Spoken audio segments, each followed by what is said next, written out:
You had me at cake and eat it too. Yeah. That was right. I would have bought the program. Well, that's so I only get cake and I get to eat it too. Well, you yes, can son. on cheat day. Yeah, I'm in there. No, stop it. You got me. You sold me already.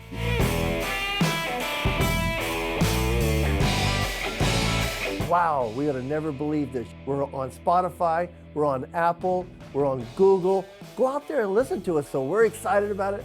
We're glad you're excited about it too. What's up, guys? Welcome in. This is Muscle Matters, where we talk about all things muscle, strength, health, you name it. If you're looking for guidance, insights into some of the leading minds in the fitness industry, look no further. We are here.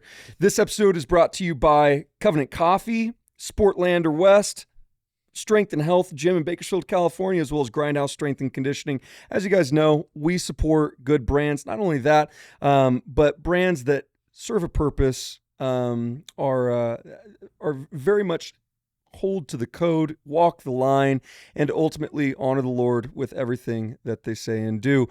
Now, I'm joined today by Mr. Mark, owner of Strength and Health, as well as Mr. Steve, owner of Sportlander West. Steve, why don't you give Mr. Mark a proper intro and tell us a little bit about the history through your eyes of his wonderful gym? Well, it's not a wonderful gym. Let's correct the term. It's not a wonderful gym. It's an iconic gym. It is the iconic gym of Bakersfield. If you're somebody over the age of 38, you cut your teeth in that building.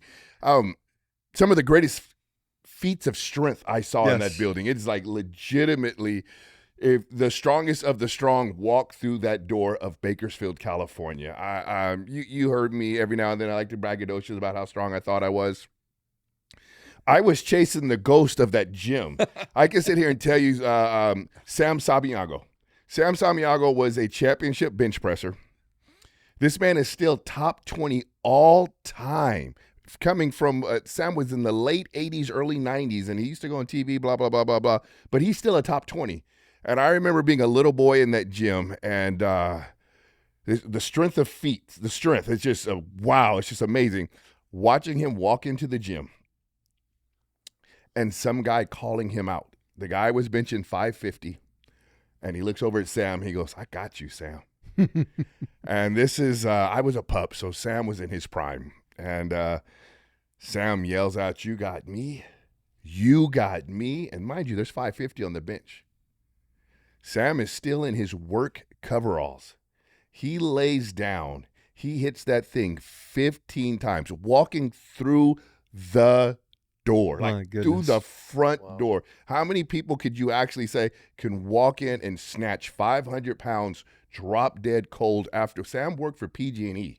So he's coming in working a 12-hour day, snatches it cold, hits it 15 times, looks at him and goes, "You got me? You got me?"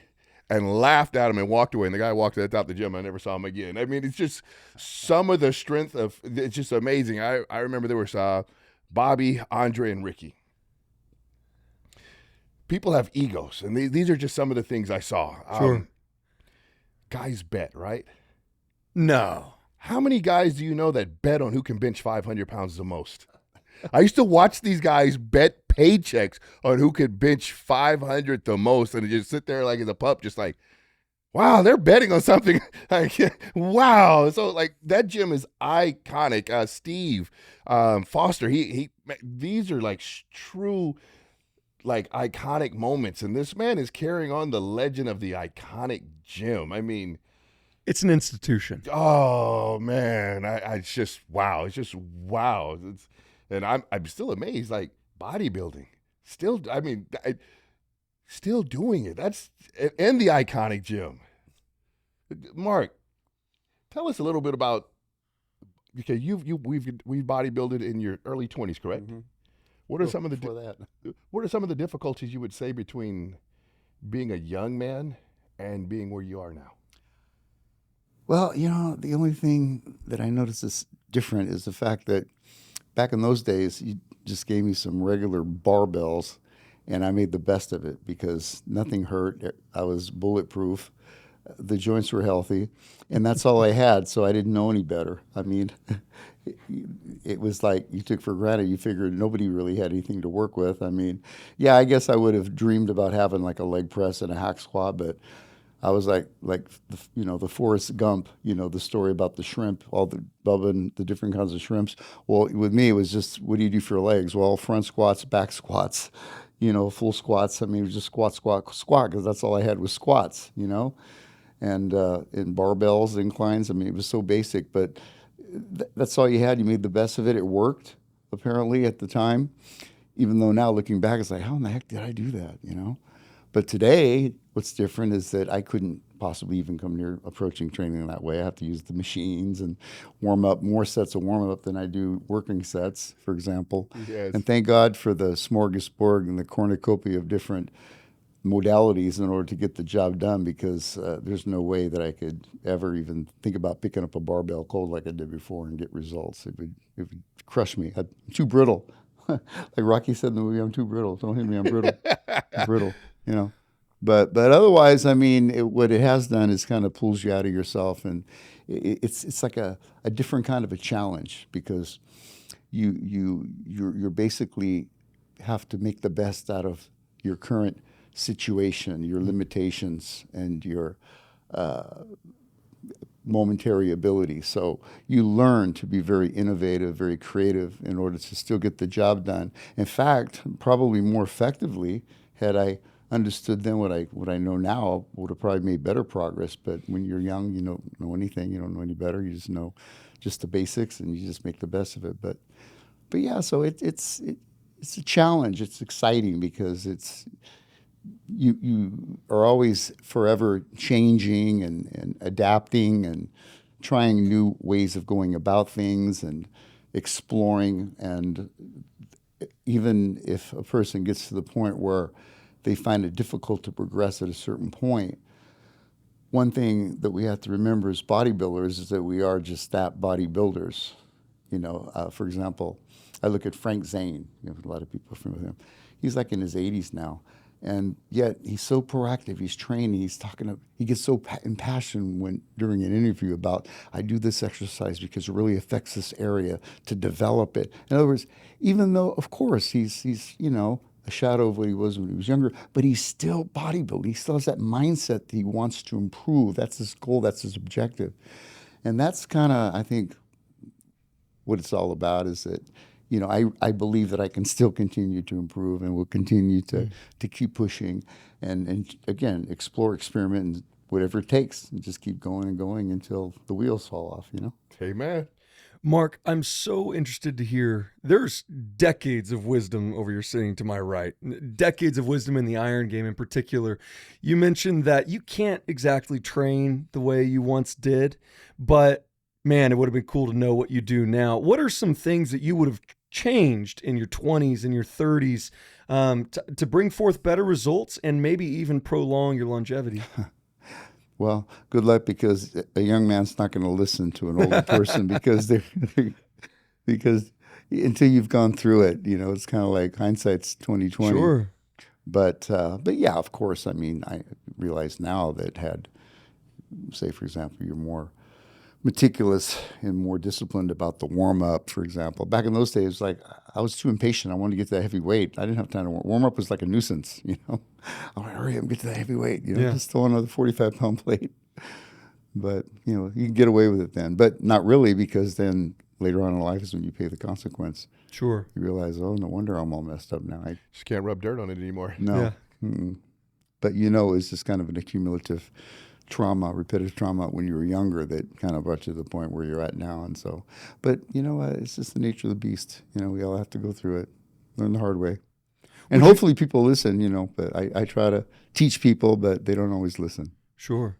One of my mentors told me early on, if you learn to train like you're 50 in your 20s, you'll be training like your 20s when you're 50.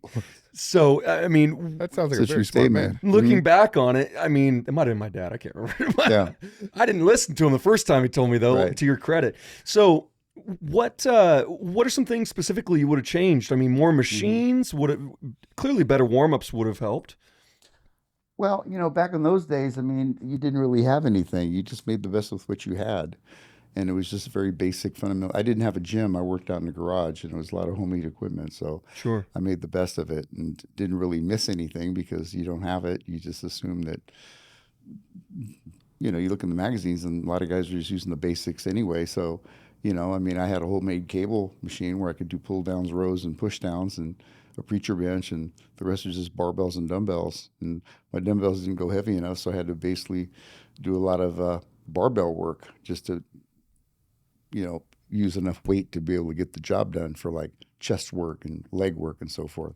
What about nutrition? I mean, I know that when I look back, I say, man, I wish I'd have known better. Like you were saying, somebody smart. I remember I ignored my aunt, who was a professional bodybuilder at the time, and she had a medley, a huge amount of herbs and vitamins, and she's like, Steve, you need to be taking all this. And I was like, no, I don't. I got these other things that I get from the doctor. I don't need that stuff. And now I was laughing today because I was telling somebody, I go, now I have all those same herbs and stuff, and I'm worried about digestion and stomach. So the diet compared to young you and now, what is, because the body doesn't work like it did back then. Well, back in those days, I feel that nutrition wasn't so much emphasized as much as it is today. And today, I mean, I kind of preach the fact that as a bodybuilder, your body's like a high performance engine. You're basically like an elite athlete. And so, just like if you had like a NASCAR or some, high end car, you're not going to put standard ingredients that you're going to get at Kragen. It's going to be really high quality, sophisticated, special made stuff, and the same with the human body. But back then we didn't think about it. We just thought, hey, as long as you're getting enough protein, carbs, and adequate, you're going to grow. But today, what I would change from, my knowledge is I would have emphasized more the nutrition, which I didn't. Eat cleaner and pay more attention to the ratios, higher protein, lower carbs. And whereas today, I think we realize more that nutrition is way more important than what they understood back in those days. Sure. Yeah. You and Steve are two peas in a pod. Have you ever heard Steve's tuna story? Oh, God. Steve, no, now's not the time. Now's not the time. But we only know what we know, right? When I was listening to him talk, I was thinking about C.T. Fletcher. I mean, you get done working out, go across the street, get as many quarter pounders as he can, fries and a cherry shake, and that was his thing. And I was like, wow, when you, like you said, how many times did you pull out of the gym to stop at the local burger meat across the street and call that feeding yourself? Right, but you felt that that's all that it took back in those days. You really didn't think in terms of eating clean necessarily, or you didn't have acid reflux. Either you just well, that too. Either you just ate whatever, or you were on a diet for a contest. So I didn't really pay too much attention to my nutrition back then as I probably should have. But then when you're young, you kind of get away with it more. But now as you get older, you realize that that's all part of kind of maintaining whatever youth you have, is to look good, feel good, eat good. And you have to maintain it at a higher level. Absolutely. Of course. Now, we've got 3 strength coaches sitting here. Guys, strength's like been my calling card since I opened the gym. We take a very unique stance on like developing the force aspect with our athletes. Understand they don't come in with, the requisite, strength capabilities on day one. I'm curious to hear you guys' thoughts. You guys both spend a lot more time with Gen Pop clients than I do. What is the role of strength in the fitness journey of maybe the layperson that comes to you on day one? Yes, sir. Either one of you guys. Yes, sir. The person who just comes to you looking for better quality of life, a better looking body, and wants to roll around with their kids, later on. Well, what I basically preach and advocate is that just because I'm a bodybuilder doesn't necessarily mean that I'm biased towards bodybuilding. However, it just so happens that the bodybuilding model just happens to be a very effective modality when it comes down to a person achieving their goals, that anybody can do it, any level, any age, regardless of any restrictions or limitations that they may have. So what I do is I don't promote the bodybuilding model, I promote the bodybuilding model. In other words, we're doing the resistance training, all the deduction on the row in terms of, building strength, increasing muscle mass, and all the benefits that go along with that are very important in terms of when you combine that with better nutrition, to mobilizing body fat, to reaching their goals, building strength. In order to get bigger, you have to get stronger. And people, they think big. Women, they're turned off by that. But like I say, no, we want to do is we want to increase your muscle mass. Lean, expensive, high maintenance, high quality, lean mass is a good thing. It's a good thing because it's going to increase your metabolic rate. It's going to help you get leaner in the long run. It's going to help your body support a lot of what's necessary for good health. That combined with proper eating, the happy side effects, you're going to be healthy, you're going to look great, you're going to feel great, you're going to have more energy, and all your metabolic functions are going to be a lot healthier. If you go to the doctor, have a blood test, all the vitals are going to be within normal limits. You're not going to necessarily suffer from what a lot of people go through, high blood pressure, blood sugar issues, and so forth. So, yeah, bodybuilding is a good thing, provided that you have all your ducks in a row and do the nutrition, do things in a proper, systematic, overall fashion where you get the full benefit of it, in addition to not just the weights, but also the nutrition. And also, like with my training too, it's not just, training for strength and for muscle mass, but like I tell them, we do like a circuit type training. So they're going from one movement to the next. So they're getting also the cardiovascular component, not necessarily just to look good naked, and have muscles or be lean, but also to be cardiovascularly efficient, increase the VO2 max, which you can't necessarily achieve that kind of conditioning doing necessarily traditional cardio, especially if you're trying to build muscle mass. You don't want to overdo that. That's number one is the weight training, the nutrition. Cardio, that's fine and dandy, but that should be tertiary. That shouldn't be your go-to. That should be, something you do. Okay, if you have enough energy, go ahead and maybe do, 3 times a week or whatever, if it makes you feel good. But ultimately, you can achieve any form of adequate cardiovascular efficiency by proper weight training, way far above and superior to what you could achieve doing traditional cardio. Just because a machine has a sign that says cardio on it doesn't make it so. But with my former training, they get the best of both worlds. We can have our cake and eat it too. And that's what I tell them. You can have it all. I want it all. I want to look good. I want to feel good. I want to be cardiovascularly efficient. I want to be, have low body fat. Have it all. But you follow this plan, we can do that. You had me at cake and eat it too. Yeah, I was right. I would have bought the program. Well, that's only cake and I get to eat it too. Well, you yes, can on cheat day. I'm in there. No, stop it. You got me. You sold me already. And a little of that too. So what do you tell clients that just believe they can show up, train with you 3 days a week, and get the body that they want without putting the work in the kitchen? Well, that's frustrating because I have so many people that are like within striking distance, and we talked about this earlier, how a lot of them have mental blocks or addictions, and some people, they just, I don't know, it's just this hump that I have to work on constantly to try to find their hot button to hopefully redirect their thoughts to get them thinking in terms of the importance of the nutrition part of it. And some people just, I hate to say it, but they can't lose a pound to save their life. And I'm not saying I give up on them. I keep trying, but there's some people that are just really hard nut to crack. Steve knows. Well, it's a lot of times it's not what they do in front of you, it's what they do when they're behind you. And that's what I tell people all the time. Yeah. In front of me, we can have a great workout. The great workouts are great, but when you go home, I can see that the rest of it's not going according to plan. Right. But, in reality, though, there's some people, they may not come out and say it exactly, but it's like they're kind of okay with that. They just enjoy the fact that they love the workout. Yeah. They love the plan. They love showing up and getting the results and feeling good and feeling better. And they're not really that, like, I look at it like, well, why not do it all? But you're training so hard. Why not put as much effort into nutrition? You're going to get such better results. You're going to look so much better. It's like, yeah. But they really don't care that much. So if you don't have a passion, a desire to do something, you're just not going to do it. I will say this: a lot of the Gen Pop, and I will call them Gen Pop, because they're not competitive. They're just general population that want to feel better, look better. It's amazing, as you were talking about working with general population, that you are just an accountability. Yes. How many people are just paying you money because they won't go to the gym unless it's part of their schedule. Right. And you are something that is part of their schedule, and they know, like I've had people disappear and be like, hey, Steve, I'm back. What happened? Well, I haven't worked out since the last time I saw you. So if I'm paying, at least I know if I'm giving money, I'm not going to waste it. So here I am. Right.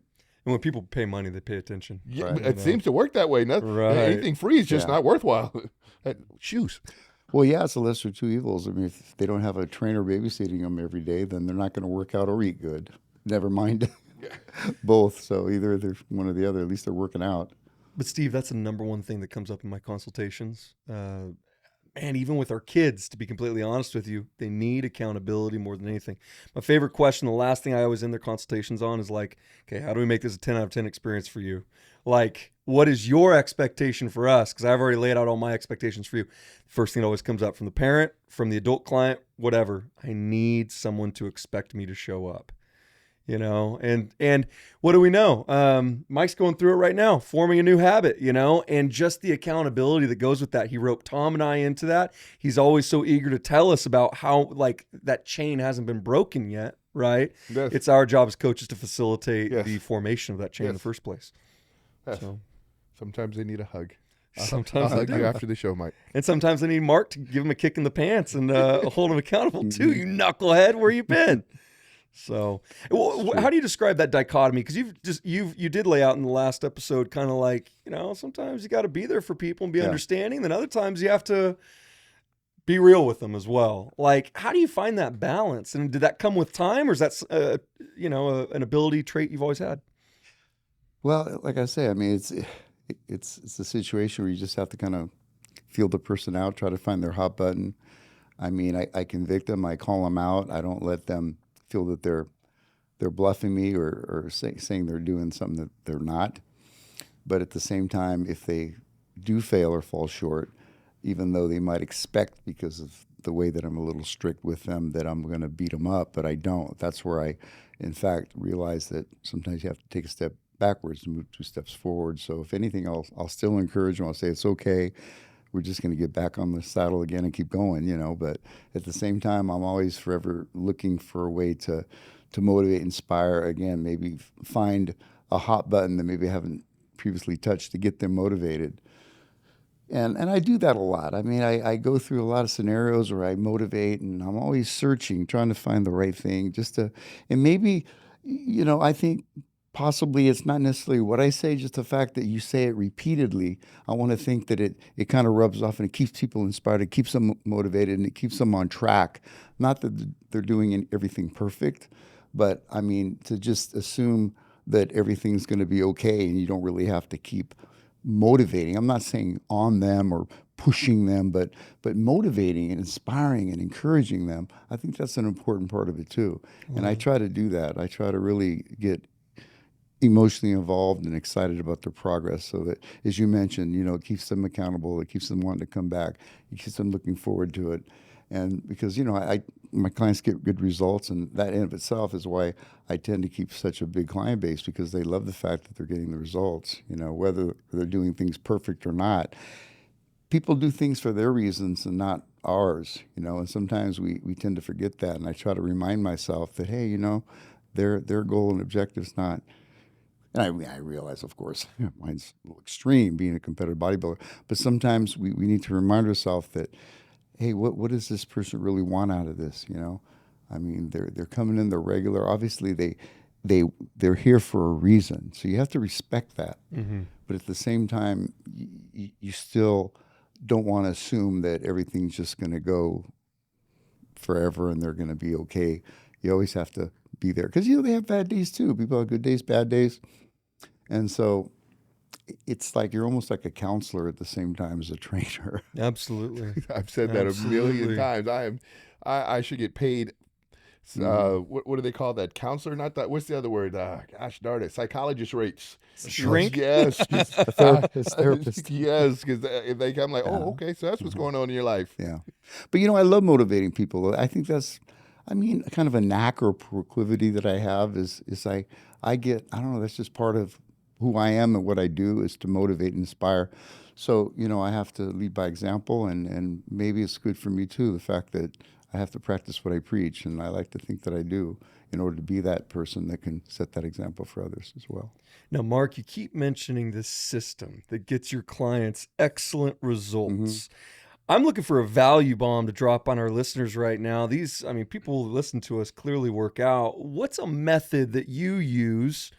maybe something you're a little bit more biased to? Is it a high intensity method, a volume accumulation method, a drop set, something that you really like using with your clients? Or have you developed your own? Yeah, I want to know. Well, what did Bruce Lee say? He says, way is no way. Oh, okay. Be A like way, water. not the way. Yeah, be Yeah. like water, huh? Just let it Fair go. Huh? enough. Okay. Yeah. Well, I mean, You're not going to get up to give him up any trade secrets I was going to say, today. dude, you got biases. Come on, Mhm. man. Tell us something, a method that you really enjoy that our listeners could start implementing right away to see better results. Well, you know, my training is not linear. It's very synergistic. It's very symbiotic. The chain's only as strong as the weakest link. Everything we do is predicated on something else. So my systems, it's like a flow. It's not fragmented in terms of just focusing on the thing, but the whole.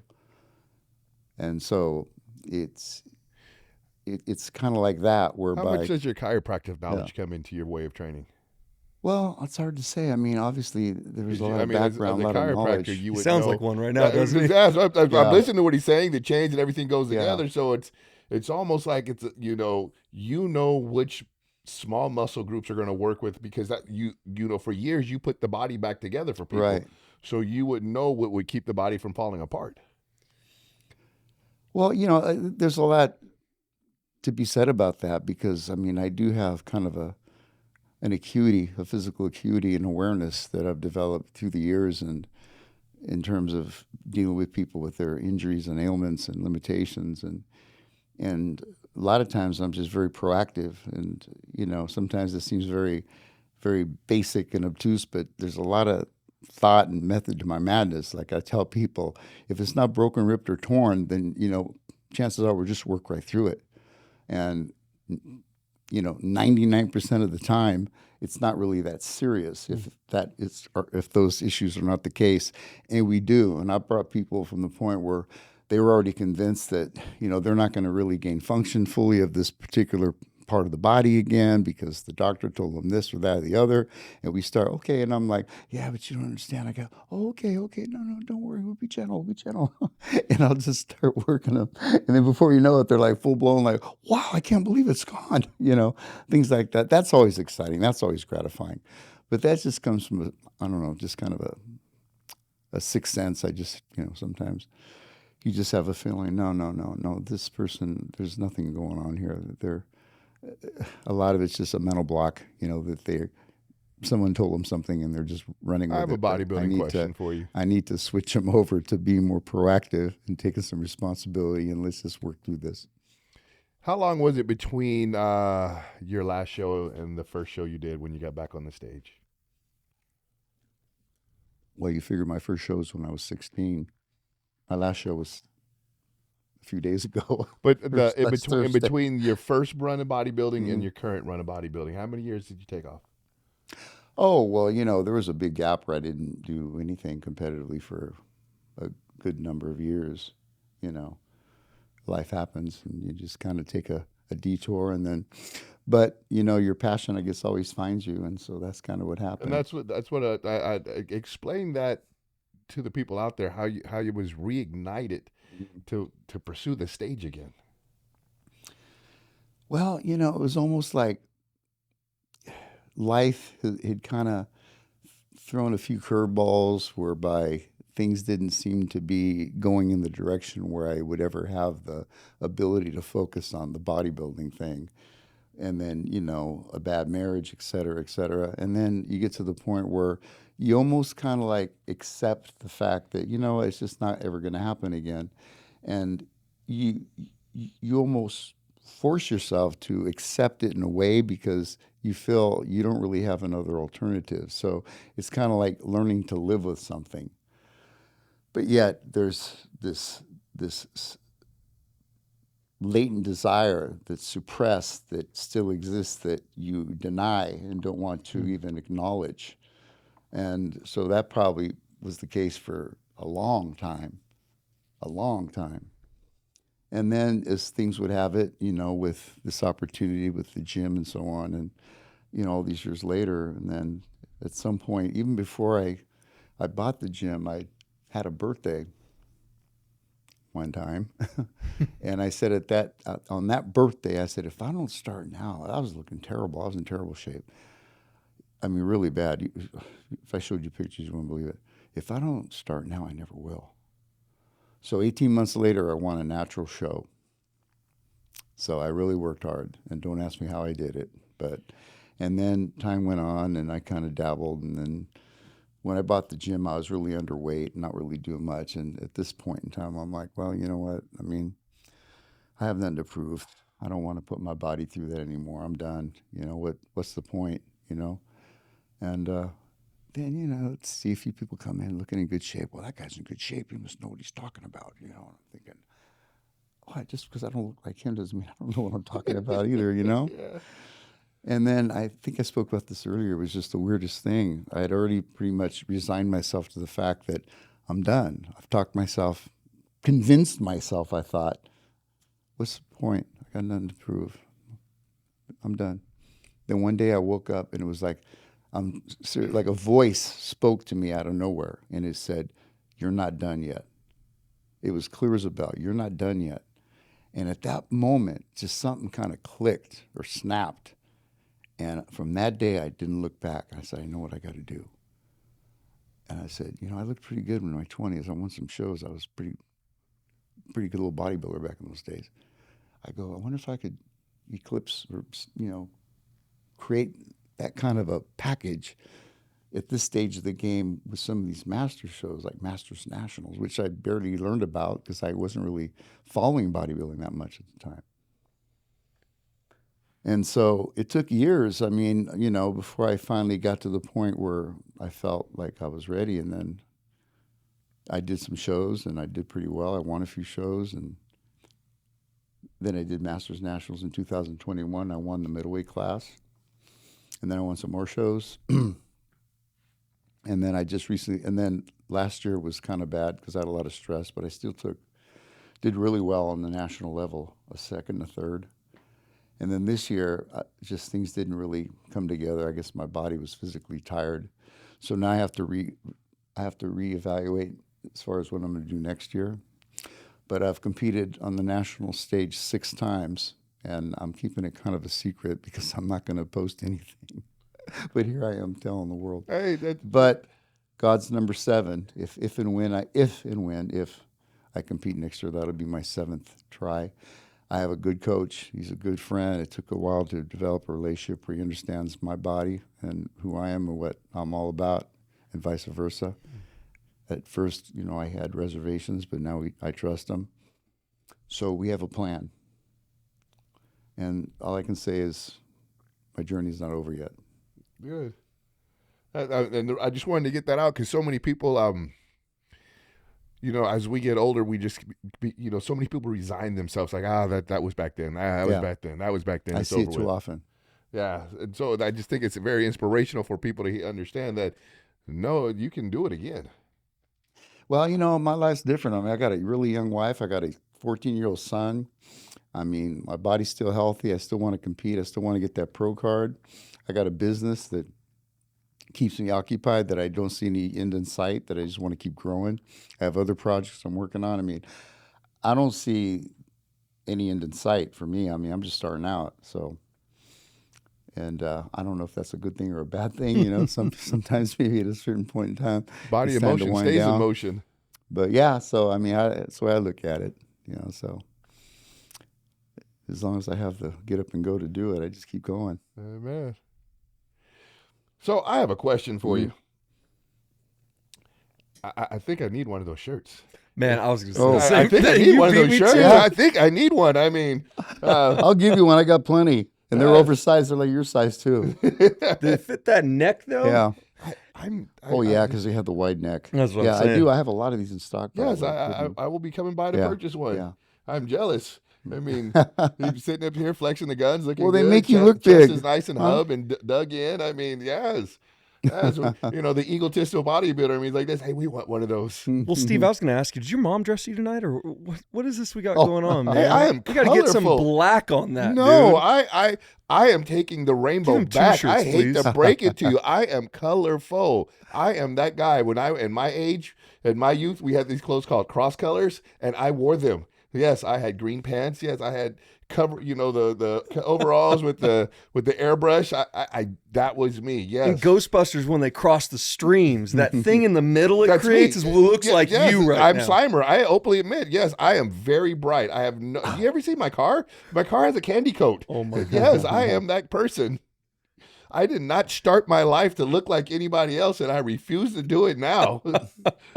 I will go home and change clothes if I see I somebody didn't know looking what like that me. was going to open. But we need to get some black on this guy.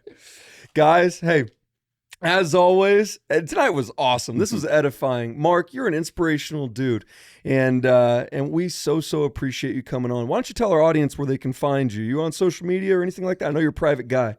Oh, yeah, well, I am. Yeah, I have Instagram, Strength and Health Gym on Instagram, and also I have a business page, Strength and Health Gym, on Facebook, and the address is 318 21st Street. What are the hours now?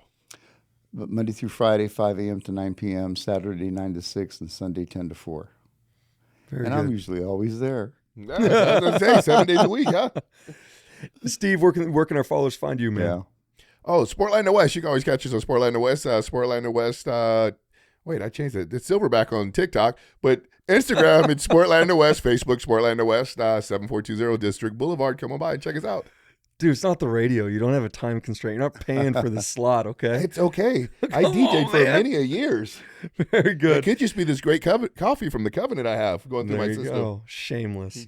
And guys, as always, Blake Bernard, you can follow me at Blake Bernard Coaching, and the gym is at Grindhaus_SC on Instagram. Until next time, hail strength.